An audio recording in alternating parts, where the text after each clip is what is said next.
guys, this video is for our 2nd through 4th grade leaders, and I'm trying something new this time. I've never done this one before. I'm actually making this video in the car. I'm not driving though, Jeremy is, so. Okay, so this month is all about the hunt. Wisdom is worth searching for, and we are on week 3 of the hunt. So week 1, our bottom line was, if you want to be wise, search for wisdom. Week 2 was, if you want to be wise, look before you leap.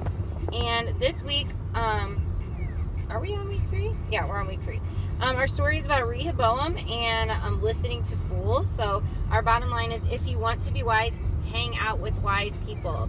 The way we say it at Oak Ridge is, who you hang with affects what you do. So our life app for the month is wisdom, finding out what you should do and doing it. Our memory verse for this month is, if any of you needs wisdom, you should ask God for it. He will give it to you. James 1:5. Such a great life app, especially as school kicked off this week. So, to our leader guide, super important. Make sure that you arrive at 8:30 and 10:30 if you are serving this Sunday.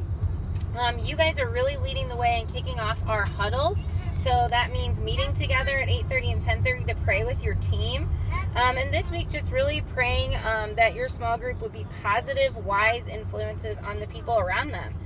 Especially as they are back in school, and just pray that they have wisdom in who they choose for their friends and who they're spending their time with. I know I've been praying that for Tripp as he started kindergarten this week.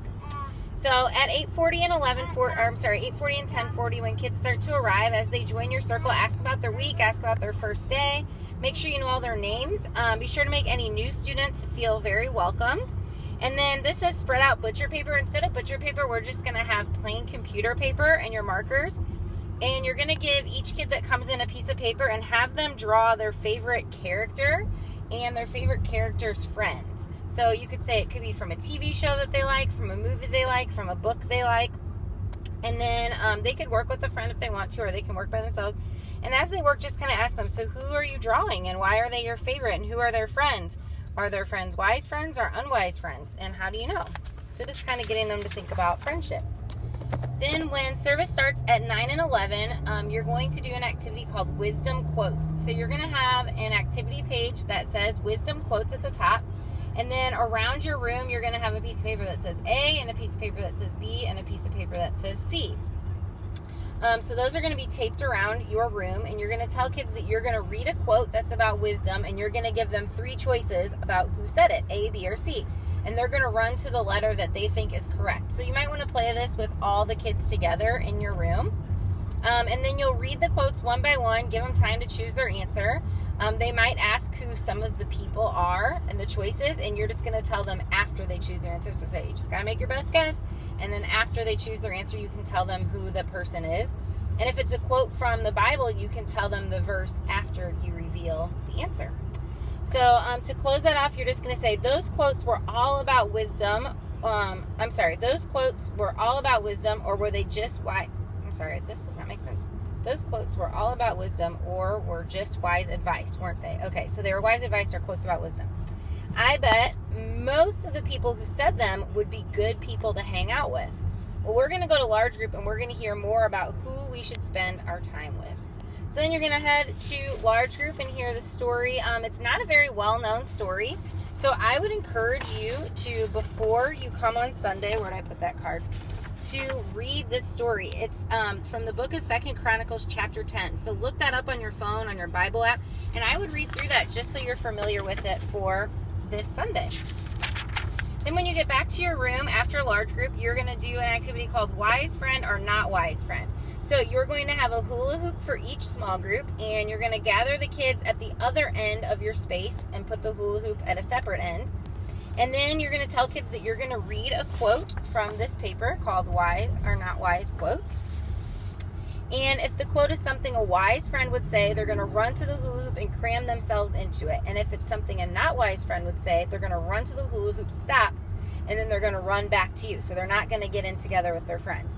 So read the quotes one at a time. You can add some of your own quotes in there. If you have more time, you can ask kids to come up with quotes that wise friends would say, we don't recommend coming up with unwise quotes. So some of these things say, hey, let's watch a PG-13 movie after your parents go to bed. Obviously unwise, and just kind of read through them.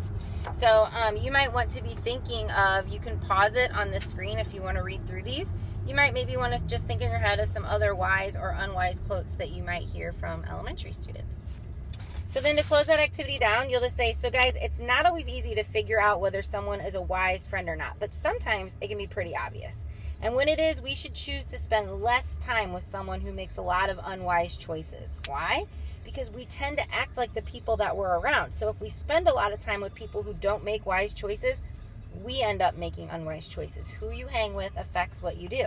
Here's the thing. Everybody's going to make unwise choices sometimes. We all do. So you shouldn't stop being friends with someone just because they make a couple of bad decisions every now and then. It's when someone tends to make a lot more unwise choices than wise choices that we just maybe need to think about how much time we're spending with that person. So we should stop, but we should stop spending any time with them at all but should we stop spending any time with them at all because we don't want them to influence us? So let them think about it. Should I totally stop hanging out with that kid, or maybe just hang out with them less? Well, it depends. If you're in that situation, I think you should talk to a wise adult about it. Sometimes there are people that we just shouldn't spend any time with. They're just in really bad influences. And that's usually not the case, though. A lot of times we don't completely avoid people. But if you just got to be careful about how much time you spend with them. So it's a great piece of wisdom. And then you're going to do, and just remind them, if you want to be wise, hang out with wise people. Who you hang with affects what you do. Then for the memory verse activity, you are going to have these little memory verse cards in your cart. So there's one part of the memory verse on each card, and I have them somewhere, but I can't find them now. They're in the car. And what I would do is, before your kids get to small group, when you get to church on Sunday morning, I would scatter these cards around, maybe hide some of them out in the hallway, hide some of them around your room, and you're going to have 2 sets. So you'll have 2 baggies of them, and then you're going to divide your small group into 2 groups and tell them their goal is to search for and find an entire set of memory verse cards and put them in the right order and read them out loud. So maybe on the back of your memory verse cards, you might want to put like G4 for girls 4th grade or G3 for girls 3rd grade, just so that they know they're finding the right cards. And you could even do like 1 set in blue or 1 set in orange. And then after they found their set and put them together, you'll just close by saying, so guys, here's a piece of wisdom for you. Don't hang out with people who push you to do foolish things. As our verse says, God will always give you wisdom when you ask for it, and he will also guide you to wise friends if you ask him for it. So he'll help you see who is wise and who isn't, and he'll give you the strength to do the wise friends. Remember, if you want to be wise, hang out with wise people. Then you've got some optional small group discussion questions that would be great, especially with our older kids, to just go over and talk about. Sorry, I know this is so bouncy. The car is probably not the best place to make this video. So some optional questions, and then just to close in prayer, guide your kids around you to sit in a circle and tell kids to silently pray for the person to their left. This is good, just helping them build skills of prayer. So really make sure you take the time to do that. And then have them ask God to not only help the person to their left to choose wise friends, but to also be a wise friend. And then you can just close all together with this prayer below. And as their parents come, ask kids to tell their parents about the wise friend scavenger hunt and why it's important to just be able to see who makes wise decisions. So that's it for this week, guys. Thank you so much for leading. Your guys' influence is just incredible. What you do on Sunday mornings, we are so grateful for at Oak Bridge Kids. Thank you so much for serving and just leading this next generation, being mini pastors to these kids on Sunday mornings and just showing them how much God loves them. So thank you all. We'll see you on Sunday.